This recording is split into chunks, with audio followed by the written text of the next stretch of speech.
నువ్వు ఇచ్చావు కదా నువ్వు ఎవరు మీరు హిందువులే క్రిస్టియన్స్ నేను అడిగిందని సమాధానం చెప్పు. మీరు హిందువులు అయితే కంప్లైంట్ పెడతాను, క్రైస్తవులు అయితే మీ సర్టిఫికేట్ చూపించండి. చూపించమ్మా. ఏమా మీరు హిందువులే క్రిస్టియన్సా?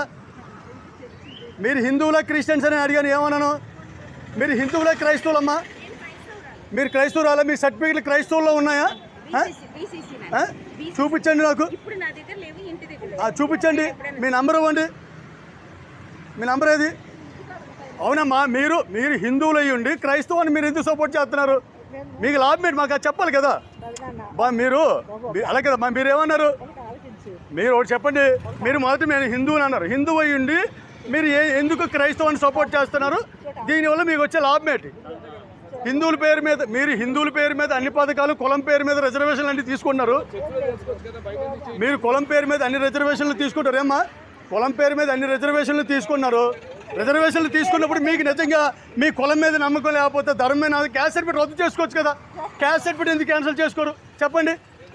అది కులం కావాలి, రిజర్వేషన్లు కావాలి, మీకు ఉద్యోగాలు కావాలి, కానీ దేవుడు జాతి ఏం అక్కర్లేదు. చెప్పు, ఇది అంతవరకు అవసరం ఏమ్మా?